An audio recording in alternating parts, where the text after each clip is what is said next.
Thank you very much, Freak. We are happy to be joined by Dyrus from Team SoloMid. Dyrus, kind of on the approach to the desk, you were saying that, you know, even though the game was a win for you guys, you were kind of still feeling like it could have gone a little bit better for yourself. Yeah, not only for myself, but for the whole team. We could have done, I mean, we did fine, and it's the first week of LCS, so it's kind of understandable, but I feel like we could have done a lot more. Like, I was pretty strong. We could have dove at second towers. We were just playing the safe game and just playing it really slow. And it wasn't that bad because Jax was like starved from CS and they gave us Kassadin. All right, so you mentioned safe game. We actually have a clip here early on, tower diving West Rice, getting down to literally the last hit between you guys, deciding who's going to come out on top. Let's bring the clip up for you guys. Can you walk us through this one? Because this is pretty close to the beginning of the game, where things are about even levels at least. So I was kind of getting bored, and this was honestly not really worth the dive. It was so risky if Lee was there. I just went all in. I just pressed all my buttons, and then I realized, oh, this is kind of dumb. And then I went back in and wait for my cooldowns. I realized, oh, maybe I can just kill him with just E. And it's like, okay. Yeah, I chained best. I got really lucky. If I died there, that would have been pretty bad. The dominance kill coming in. 30 damage on that, but you guys neither swinging at the end. Coming in for you guys, what was your main concern facing off against compLexity, if there were any? Not throwing at Baron. And there was one time where you could have thrown at Baron, but we got lucky and we didn't because they didn't have their jungler, and we just relied on amazing the smite. Our other worries was just, I don't know. It's weird. Throwing at Baron is the main concern for all the teams that get ahead early. Yeah, like for this week, I'm not feeling too good about our play, and we have a lot to work on. My biggest concern is obviously, other than C9, ourselves. And as usual, there's some other stronger teams now, like Dig got stronger, Curse got stronger, and yeah, and then there's all the other teams, but yeah. Well, looking at your own team, how are you feeling about the new guys that you guys have just brought in? You seem to be working okay with Amazing, at least. Yeah, Amazing is really like straightforward guy. He's European, so if you play bad, he'll tell you, and if he's upset, it'll show it. But at the same time, he's very straightforward. You can find your mistakes quickly. We just discuss things, and we're trying to be more like, you know, together. Like if someone's not waking up, go and wake them up. With our other, like, without, what I'm trying to say is before, we didn't really wake each other up and care as much. Like, for example, C9, like, they pick each other up all the time, but on TSM, we were pretty selfish back then, and now we're kind of more like a team.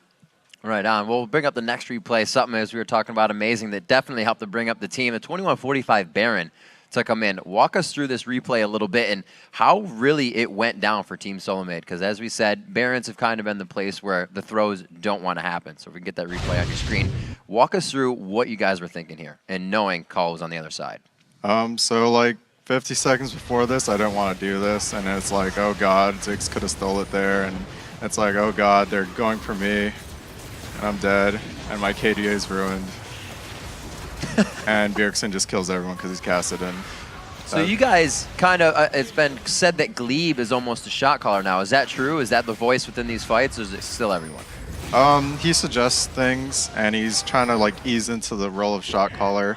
Right now, he still has the land jitters where you just play safer than usual from scrims. But I think after a while, he'll turn into a very, very solid support. Right on. Now, looking at that Baron, you were saying you didn't agree with the call initially. What would you rather have done at this stage in the game where you guys have that lead instead of having, you know, the opportunity for compLexity to come back with a Baron steal? It was really easy for us to just split push. We have Kassadin who can pretty much solo anyone.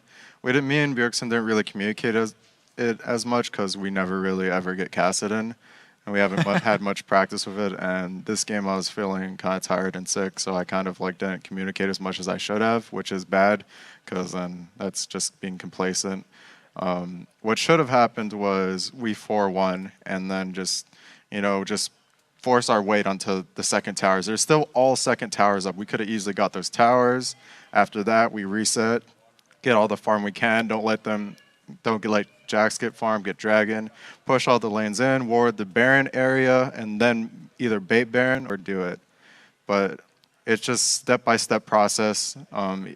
You can even practice in solo queue because everyone throws in solo queue. But yeah, that's how I ideally would like the game to go.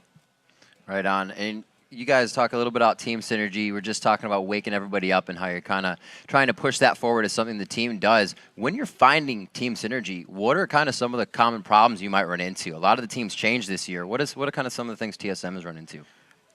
So not only for our first set of scrims, but our first game against C9, our communication and team fight became really bad. We were like talking about useless things. We're on the same page. Everyone's like, just off in their own world, and that's really, really bad. Like in scrims, we'd be like, okay, protect turtle, peel for turtle. In the team fight, it would be like, what the heck's going on? They're TPing in. Oh no, panic. Every man for themselves, and it was really, really bad. We aren't making decisive calls. We just need lots and lots of more practice together. So I want to ask about the odd one now moving into a coaching role. Is he going to focus on any of these areas? Is he going to focus on communication or endgame shot calling or training amazing, trying to expand his champion pool? What kind of goals does Odd One have with his coaching role? Don't know? You're going to have to get back to me on that one. All right. I'll check back in. Awesome. Dyrus, I got to thank you very much for the interview. A great win for Team SoloMid coming in here. Obviously something you guys needed, and hope the team synergy can be picked up as you guys move on. Congrats on the win. All right, everyone. We still got more games coming your way. Continuing with Dignitas taking on Cloud9. Our coverage of the 2014 Summer Split continues right after this.